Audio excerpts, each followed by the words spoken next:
नमस्कार बंधुरा स्मृतिरेखास क्रिएशने आपनादेर सबाइके स्वागत जानाई। आज आमी आपनादेर साथे सेमाइयेर एकटा रेसिपि शेयर करब। सामनेई ईद और ईद माने किन्तु सेखाने सेमाई तो थाकबेई और खेतेও भीषणই सुस्वादु हय। आज आमी এই সেমাইটা বাড়িতে রান্না করেছি, কিভাবে করেছি সেটাই আপনাদের সাথে শেয়ার করতে এসেছি। আসুন তাহলে দেরি না করে দেখে নেওয়া যাক আমার আজকের এই সুস্বাদু সেমাইয়ের রেসিপি। প্রথমেই এখানে আমি কিছু ড্রাই ফ্রুটস কেটে নিয়েছি। এখানে আমি নিয়েছি শুকনো খেজুর। খেজুরটা একদম ছোট ছোট করে কেটে নিয়েছি বীজ ছাড়িয়ে। এই ড্রাই ফ্রুটসগুলো কিন্তু আমি ভিজিয়ে রাখিনি। কাজু নিয়েছি, কিশমিশ আর নিয়েছি আমন্ড। একটা কড়াই গ্যাসের উপর বসিয়ে গরম করে দিয়ে দিলাম ঘি। এবার এই ঘিয়ের মধ্যে সব ড্রাই ফ্রুটসগুলো দিয়ে একটু ভেজে নেব। অতিরিক্ত ভাজার প্রয়োজন নেই, একটু নেড়েচেড়ে লালচে রং ধরা পর্যন্ত ভেজে নিলেই হয়ে যাবে। দেখুন একটু নাড়াচাড়া করে হালকা লালচে রং ধরা পর্যন্ত ভেজে নিয়েছি। এবার এই ড্রাই ফ্রুটসগুলো আমি একটা অন্য পাত্রে তুলে নেব। ওই কড়াইয়ের মধ্যে আবারও একটু ঘি দিয়ে দিলাম আর দিয়ে দেব সেমাই। এখানে আমি 1 কাপ সেমাই নিয়েছি। সেমাইটাকেও ভালো করে এই ঘিয়ে একটু লাল করে ভেজে নেব। ঘি দিয়ে একটু ভেজে নিয়ে তারপরে রান্না করলে খেতে ভীষণই ভালো লাগে।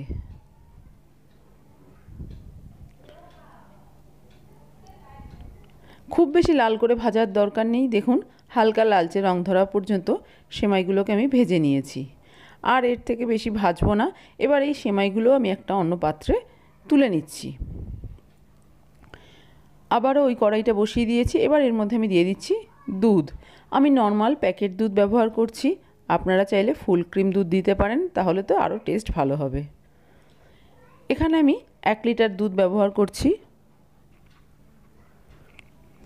এবার গ্যাসের ফ্লেমটা হাইতে রেখে দুধটা ফুটে ওঠা পর্যন্ত অপেক্ষা করব। একটু নেড়েচেড়ে দিলাম। দেখুন দুধ ফুটে উঠেছে।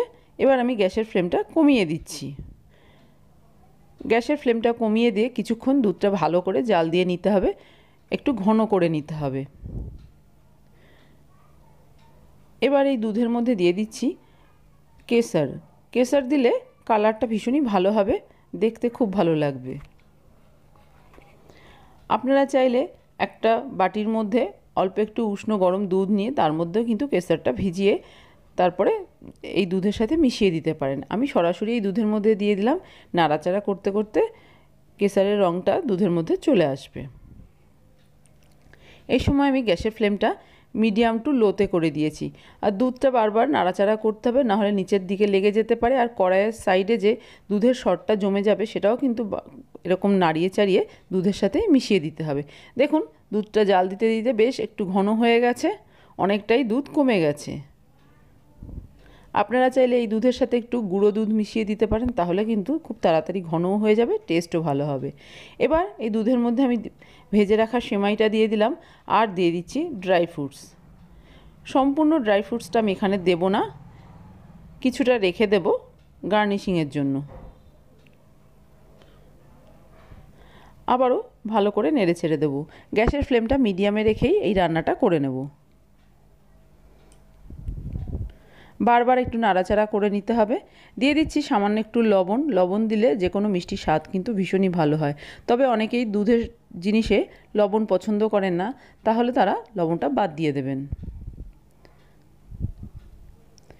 ভালো করে নেড়ে চেড়ে সেমাইটা সেদ্ধ হওয়া পর্যন্ত রান্না হতে দেব।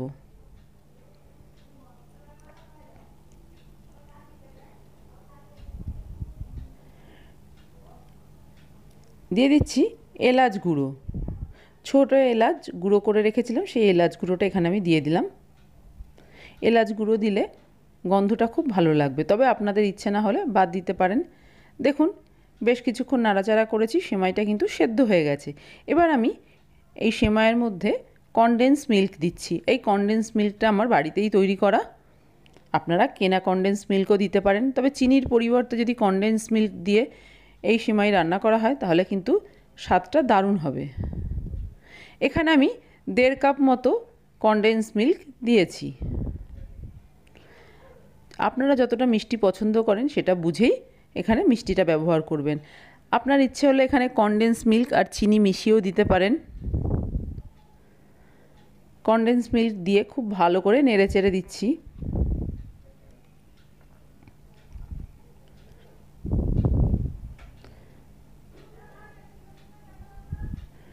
সেমাইটা কিন্তু আমার রান্না করা হয়ে গেছে। মিষ্টিটাও একদম ঠিকঠাক আছে। এবার আমি এই গ্যাসের ফ্লেমটা অফ করে কড়াইটা ঢাকা দিয়ে এইভাবেই রেখে দিচ্ছি কিছুক্ষণ। সম্পূর্ণ ঠান্ডা হয়ে যাওয়ার পর আমি ফেরত আসছি। দেখুন বেশ কিছুক্ষণ ঢাকা দিয়ে রেখেছিলাম, ঠান্ডা হয়ে গেছে। ওপর দিকে দেখুন একটা মোটা সর পড়ে গেছে। এই সেমাই যখন রান্না করবেন একটু পাতলা থাকতেই গ্যাস অফ করে দেবেন। অতিরিক্ত ঘন করবেন না, তাহলে কিন্তু যখন ঠান্ডা হবে তখন আরও বেশি ঘন হয়ে যাবে, সেটা আবার খেতে ভালো লাগবে না। একটু পাতলা রাখলে সেটা কিন্তু ঠান্ডা হয়ে যাওয়ার পরও জমে যাবে না। এবার আমি সার্ভ করে দেবো।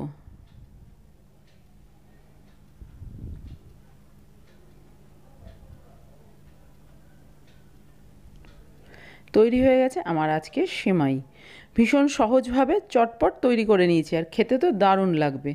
ওপর থেকে ড্রাই ফ্রুটস কুচিটা ছড়িয়ে দিয়েছি, আর দিয়েছি একটু গোলাপের পাপড়ি, দেখতে ভালো লাগবে সেই জন্য। এই ঈদে কিন্তু আপনিও বাড়িতে এই রকমভাবে সেমাই রান্না করে খেতে পারেন বা বাড়ির সকলকে খাওয়াতে পারেন।